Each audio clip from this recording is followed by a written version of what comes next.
একটা বাস্তব সত্য কথা বলি।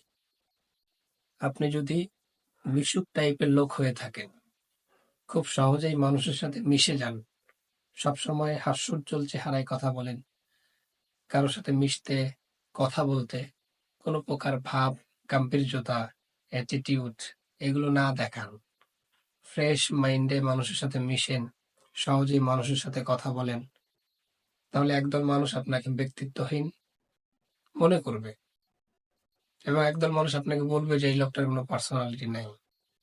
আপনাকে সহজ ভাবা শুরু করে দেবে। আপনাকে অত মূল্যায়ন করবে না। আপনি যে পরিমাণ মূল্যায়ন বা গুরুত্ব পাওয়ার কথা ছিল, অতটুকু মূল্যায়ন, গুরুত্ব মানুষের থেকে কখনো পাবেন না। আবার ওই একই মানুষ আপনি যদি চুপচাপ থাকেন, মানুষের সাথে কম মেশেন, কম কথা বলেন, একা থাকেন, কথা বলার আগে হিসাব নিকাশ করে কথা বলেন, তাহলে খেয়াল করে দেখবেন একদল মানুষ আপনাকে অহংকারী বলবে।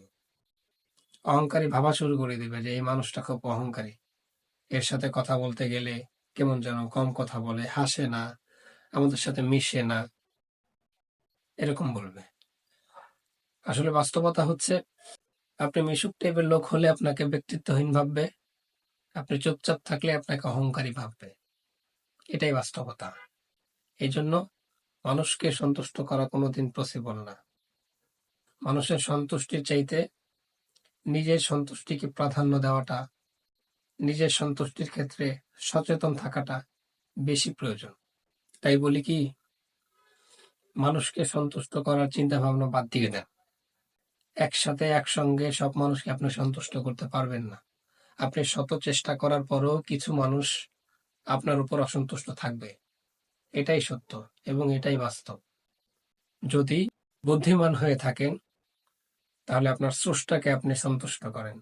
আপনাকে যিনি সৃষ্টি করেছেন তাকে সন্তুষ্ট করেন।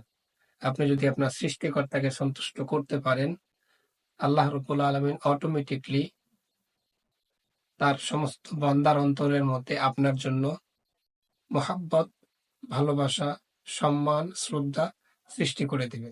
তখন দেখবেন অধিকাংশ মানুষ আপনাকে ভালো জানছে, দাম দিচ্ছে বা সম্মান করছে। তাই আসুন আমরা মানুষকে সন্তুষ্ট করা বাদ দিয়ে একমাত্র আল্লাহ তাআলাকে সন্তুষ্ট করি।